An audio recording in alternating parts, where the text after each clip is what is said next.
የመጫዋ ኢትዮጵያ መክሊት ሊሆን የሚችለው ባላትኝ ይዛ ካላተረፈች የነበራትን ትታ በዜሮ ብትነሳ ኢትዮጵያ ልትሆን አትችልም። የነበራትኝ መክሊት የተሰጣት ዲናር ወርቅ ይታወቃል። አንደኛው የራሷ ቀለም ፊደል ነው። ቀለሟ አረንጓዴ፣ ቢጫ፣ ቀይ ባንዲራ የሚመስል። ሁለተኛ የራሷ ፊደል ስንል መነጋገሪያ ቋንቋዋ ከግዕዝ የተለያዩ ቋንቋዎች ኢትዮጵያውያን የሚነጋገሩበት የመግባቢያ ቋንቋዎች ናቸው። ሲቀጥል ቀለም ስንል የተለያዩ ከለር ያላቸው ኢትዮጵያውያን በዚች በኢትዮጵያ መሬት አሉ። ይህ ቀለም ከለር እንለዋለን። አንድ የሚያደርጋቸው ግን አረንጓዴ፣ ቢጫ፣ ቀይ እነዚህ ናቸው። አንድ የሚያደርጋቸው አንድ ኢትዮጵያ ብሎ የሚያስጠራት ኢትዮጵያ የሚሆነችው በአረንጓዴ፣ ቀይ፣ ቢጫ ነው። በአረንጓዴ ቢጫ፣ ቀይ በዚህ ነው ኢትዮጵያ ተብላ የምትጠራው። ይህ ዝንጉርጉር ያላትኝ የኢትዮጵያ ቀለም ህዝቦች መሰረታቸው ዋናው የኢትዮጵያ መሰረት የሆነው ይህን ይዘው በፊደላቸው በቋንቋቸው ሀገርን ሰርተዋል። የሀገር የመጀመሪያው የራሳቸው የሀገራቸው ህገ መንግስትና ህገ መንግስት መተዳደሪያዊ ደንብ አላቸው። ይህን ይዛ የማትነሳ ሆነ የነገዋ ኢትዮጵያ ወይም አዲሷ ኢትዮጵያ ያሁኑ የ21ኛው ክፍለ ዘመን ትውልድ ኢትዮጵያ ታላቅ ልትሆንም አትችልም። ስለዚህ የኢትዮጵያ መክሊት በኢትዮጵያውያንና በኢትዮጵያ እውቀት የሚመሰረት መሆን አለበት። አንደኛ የኢትዮጵያውያን ፊደል መቀረጽ ከአንደኛ እስከ ዩኒቨርሲቲ እስከሚባለው ወይንም እስከ መጨረሻው የሰው ልጅ ሊያውቀው የሚችል በምድር ላይ እውቀትን ሊፈጥርበት ወይም በጭንቅላቱ ላይ የእውቀት መስመር ሊያመነጭበት እስከሚችለው እስከ መጨረሻው ትምህርት ስርዓት በሀገሯ ፊደል በሀገሯ ቋንቋ መማር ይገባዋል። በሁለተኛ በሀገሪቱ የሚኖሩ ዜጋዎች በሙሉ የራሳቸውን ፊደል በራሳቸው ሀገር ላይ የመጀመሪያ መነሳሻም የአፍ መክፈቻም ቋንቋ ሊሆንላቸው ይገባል። ይህ አንደኛው መሰረታቸው ነው። ኢትዮጵያውያን የትምህርት ገበታቸውን መክሊታቸው ካደረጉ የመጀመሪያው የጥንቷ ኢትዮጵያን መክሊት የትምህርት ገበታቸው ካረጉ ታላቋ ኢትዮጵያ የነገዋ ኢትዮጵያ ትሆናለች። በሁለተኛ ኢትዮጵያ ሀገረ መንግስቷን ስትገነባ የሀገረ መንግስት ብላ ስታቋቁም የራሷ በየጊዜው በየዘመናቱ የሚጨምሩት እንዳለ ሆኖ የመጀመሪያው ግን ህገ መንግስቷን ስትመሰርት በራሷ ህዝቦች ውሳኔ በራሷ አዋቂዎችና ምሁራኖች በራሷ ባህልና ወግ በራሷ ተፈጥሯዊና የሀገራዊ ሁኔታዎች አድርጋ ህግ አውጥታ ስርዓት አውጥታ በየተለያዩ ዘመናት ትመራና ተመራ ነበር። የጋራ መተዳደሪያ ያላቸው እንደየአካባቢ ቋንቋና ንግግራቸው ወይንም አኗኗራቸው ኑሯቸው የተሰራ ህግ አላቸው። እንደ ሀገር ግን እንደ ሀገር አቀፍ ግን የሀገር አቀፍ ህግ አላቸው። ያን በመተው ኢትዮጵያ የነገዋ ኢትዮጵያ ልትሆን አዲስ ኢትዮጵያ ልትሆን አትችልም። አንዱ መክሊቷ ይሄ ነው። ሁለተኛውና ሶስተኛው ኢትዮጵያ በትልልቅ አበው አባቶች በትልልቅ አስተዋይ በሆኑና በእግዚአብሔር በፈጣሪ የተቀቡ ታላላቆች አስተዋዮች ምንም በመሐከል ላይ የተለያዩ አጥፊዎችና ጠፊዎች የተለያዩ ችግር ፈጣሪዎችና ክፉዎች ሰዎች በስልጣንና በገንዘብ የሰይጣንን ባህሪና ሐሳብ በመላበስ የሚመጡ በየዘመናቱ ቢኖርባቸውም ግን ከ100% 80% ቅዱስ ንጉስ ኃያል እውነተኛ ዓለማትን በሙሉ ያስደነቁና ታሪካዊ የሆኑ አበው መሪዎች ታላላቅ ነገስታቶች ነበሩ። እነዚህ ኢትዮጵያውያንና ኢትዮጵያ እንዲኮሩባቸው ዛሬ የምናያቸው እንድንኮራባቸው የምናውቃቸው ብዙዎች ናቸው። የእነዚህን እውቀትና የእነሱን ታሪክ ይዘን ተንተርሰን ለወደፊት አስተላልፈን አሁንም በእነሱ ልክ ከነሱ በተጨማሪ መልካምነትን ሰብአዊነትን የተሞላበት ሀሳብ ይዘን ካልተራመድን ኢትዮጵያ በፍጹም ወደ ነገዋ ኢትዮጵያ ወይንም አሁን አዲሷ ኢትዮጵያ ልትሆን የአንደኛው ክፍል ኢትዮጵያ ዘመን ልትሆን አትችልም። በሶስተኛና በአራተኛ ደረጃ ኢትዮጵያ የምትባለው ዛሬ ከዓለማት እስከ ዓለም ዳርቻ ድረስ ኢትዮጵያን ገብተው የሚጎበኟት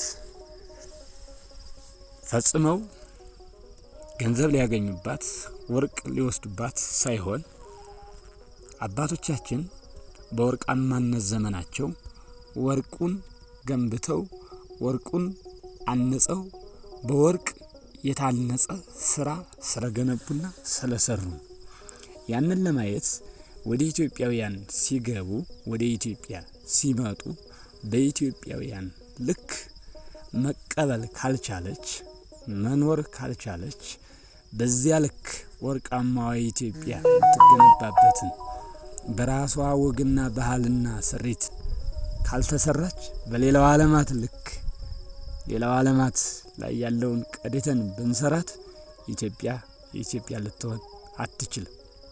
የኢትዮጵያ እውቀቷ ባህሏ ስርዓቷ ሰማያዊ ኢትዮጵያዊ ነው። ይህን ከፈጣሪም ከሰው ልጅ ለየት ያለ ከሌላው ዓለማት ለየት ያለ ስራ የምትሰራ መሆኗን ኪነ ጥበብ ያለባት ታሪክ የተሰራባትና ታሪክ ሊሰራባት የሚችል ስራ ካልሰራች ኢትዮጵያ በፍጹም ወደ ነገው ዘመን ልትተላለፍ ኢትዮጵያ ልትሆን አትችልም። ስለዚህ ኢትዮጵያ ይህን ስትገነባ ከተፈጥሮ እስከ ሰው ልጅ አኗኗር ቀድታ ጽፋ ዶሴ ሰርታ አስቀምጣለች። ይህንን ለመጎብኘት ከተለያዩ ዓለማት በየዘመኑ የነበሩትን የኢትዮጵያን ስራ ለማየት ለመጎብኘት የሚመጡ ይህ ዋናው የኢትዮጵያ መክሊት ነው። ይህንን የታሪክ መዛግብቶችን እየጻፈች መጣች። ዶሴውን አግኝተን ዛሬ እያገላበጥን ዓለምን በስነ ከዋክብት በስነ ተፈጥሮ በሕክምና በተለያየ ማንኛውንም አይነት ዓለም ዛሬ ተራቆ የሚሰራውን ስራ በሙሉ አባቶቻችን የሰሩት ኢትዮጵያውያን የፈለሰፉት የጀመሩት መሆኑ ይታወቃል።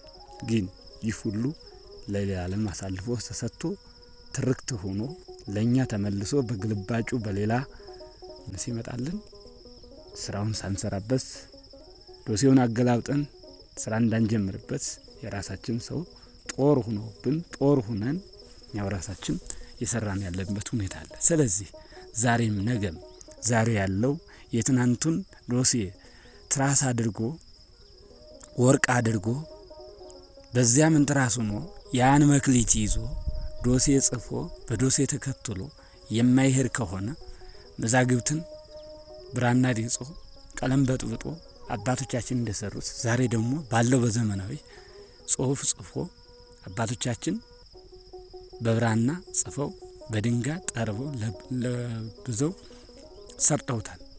ዛሬም እኛ ይሄንን በዘመኑ ባለው ቴክኖሎጂ ተጠቅመን ካልሰራን ያን ተንተረሰነ በጻፉበት ቋንቋ በጻፉበት አማርኛ በጻፉበት ፊደል ካልጻፍነ ካላስቀመጥነ በሌላ ዓለም ቋንቋ በሌላ ዓለም ዘይዜ በሌላ ዓለም ባህል በሌላ ዓለም ወግ ተሰራ ነው ኢትዮጵያ ልትሆን አትችልም።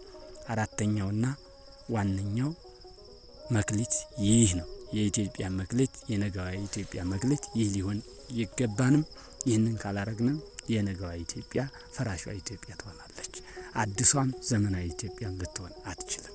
አንድ ሰው ከነበረው ተነስቶ ካልሄደ፣ ከነበረው ካልተነሳ፣ ከሌለው ከዜሮው ከተነሳ በፍጹም የትኛውም ዓለም መድረስ ከማንኛውም ጋር መተጋገል በጋራ መሄድ አይችልም። ታሪክም ያሳንሰዋል። በታሪክ ዜሮ ነው፣ በስራ ዜሮ ነው፣ በዓለም ስሪት ይፋቃል። ስለዚህ ይህን የማድረግ ግዴታ አለበት። አምስተኛው የኢትዮጵያ መክሊት ሰብአዊነት ነው። ማንኛውንም ዓለም የምትበልጥበትና የወደፊት መስመሩን ይዞ እንዲትሄድ የምታደርግበት ትልቅ ሰብአዊነት ስትሰራ የነበረች ሀገር ናት። እንግዳ ተቀባይ ናት። ፈጣሪን አምላኪ ናት። በፈጣሪ ታምናለች። ከአባታችን ከአዳም ጀምሮ ያለውን ቁሳቁስና ቋንቋና ፊደል ተአምራትና ገድላት እንደዚሁ በዓለም ላይ የተደረጉ ታሪኮችን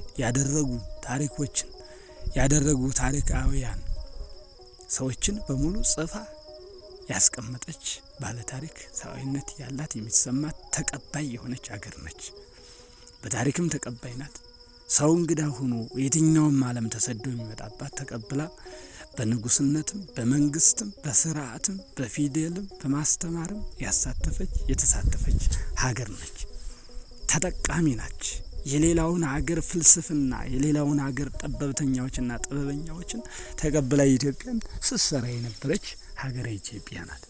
ይችን ኢትዮጵያን ነው ዛሬ ሊያፈርሷት ሲያንገዳግዳት ይህ ትውልድ ይህንን ለማፍረስ የሚያንገዳግድ ባልሆነ ዓላማና ትርክት ሊያፈርሷት አዲሷን ኢትዮጵያ ወይንም የነገዋን ኢትዮጵያ የ21ኛው ክፍለ ዘመንን ኢትዮጵያን ታላቅ እንዳትሆን የሚያደርጓት ይህንን አፍርሶ ሌላ ዓለም ለመስራት የተዘጋጁ ጥላቶችና ጥላቶች አሉ። ይህንን ይዛ ተንተረሳ የማትሄድ ከሆነ ኢትዮጵያውያን ሆነው መቀጠል አይችሉም። በስድስተኛና በአምስተኛ ደረጃ ኢትዮጵያ ስደተኛ አይደለችም፣ ስደተኛን ተቀባይ ነች። ኢትዮጵያ ወደ ፈጣሪ የምትለምን እንጂ ከሰው እጅ ለምና ተቀብላ በልታ ማታው። ኢትዮጵያ እውቀትን ትጠይቃለች፣ ታውቃለች፣ ትጠበባለች። ከጠቢበኛዎች ከፈላስፈኛዎች ጋር አብራ ትውላለች። ከመንግስታት ከዓለማት ጋር ትወዳደራለች። ከዛ ውጭ ለምና ትሰጣለች እንጂ ለምና የምትበላው ተሰዳ የምትሄድበት ዓለም ሀገር አልነበረችም። ኢትዮጵያውያን በሙሉ የኢትዮጵያውያን ስርዓት በሙሉ መንግስታት በሙሉ የነገው ትክክለኛዋ መክሊትን ይዞ ተነስቶ ወደፊት ለመራመድ ከሻተና ከወደደ አዲሷን ኢትዮጵያ ለመምራት ከፈለገ ኢትዮጵያውያንም በሙሉ በኢትዮጵያዊነታቸው እንዲኮሩና ከኢትዮጵያ እንዳይወጡ የማድረግ ስርዓት መዘርጋት ይገባዋል። ምክንያቱም ባለው እውቀቱ ለመኖር መዘጋጀትና መደራጀት ያስፈልገዋል። ሁሉን መቻል ያስፈልገዋል። ረሃቡን፣ ጥሙን፣ መበሳቆሉን እና የተለያዩ ነገሮችን ማለፍ ያስፈልገዋል። ያን አልፎ ትክክለኛ ስርዓት፣ ትክክለኛ ዘመን፣ ትክክለኛ ዘመናዊነትን ማምጣት ይችላል። መብላት፣ መጠጣት፣ መውለድ፣ መኖር ይችላል።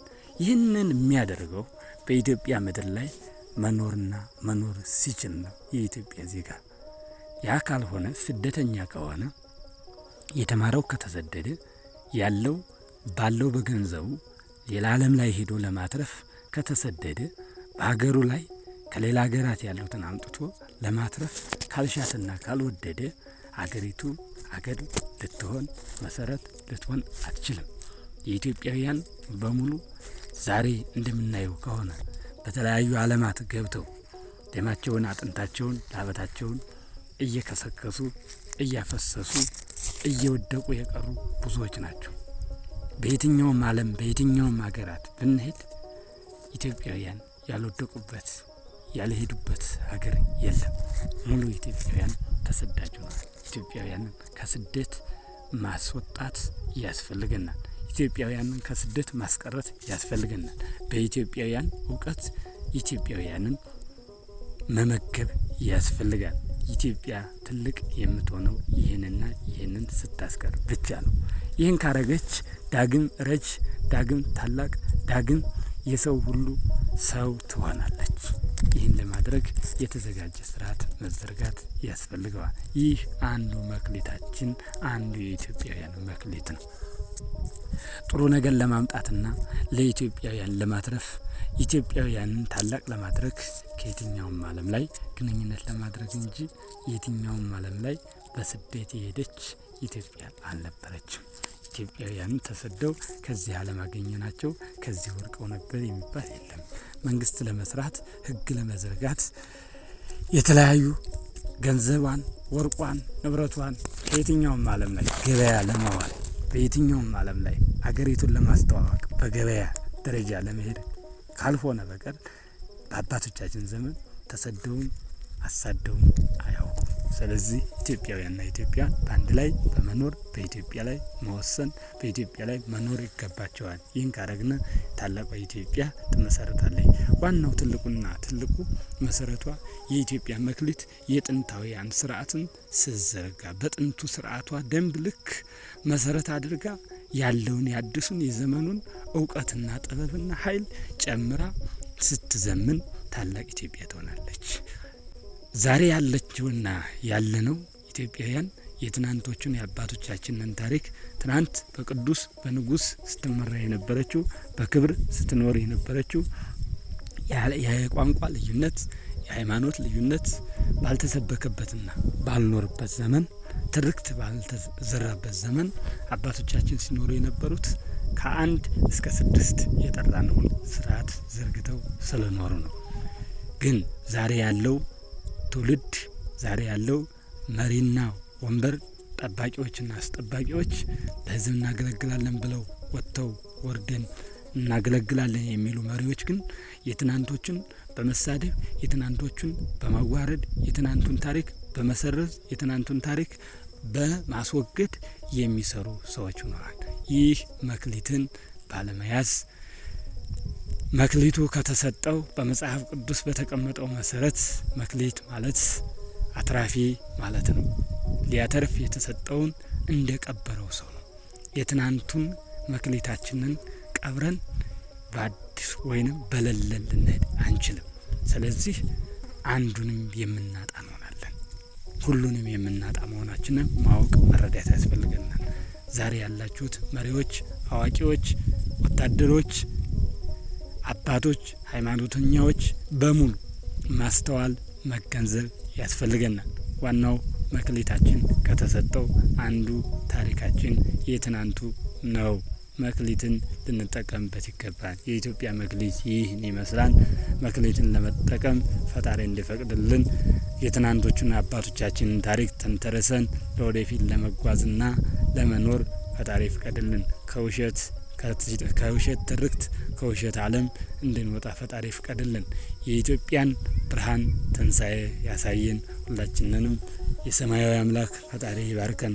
ሁላችሁንም በያላችሁበት እግዚአብሔር ጸሎታችሁን፣ መስዋዕታችሁን፣ ስራችሁን፣ እውቀታችሁን የምትሰሩና የምትጠቅሙ እግዚአብሔር ይቀበልላችሁ። ኢትዮጵያን ይባርክ። ህዝቦቿን በሰላም እንዲኖሩ እግዚአብሔር ይፍቀድ። ፈጣሪ ከሁላችን ጋር ይሁን። ባላችሁበት ጽኑ። እግዚአብሔር ይፍቀድ።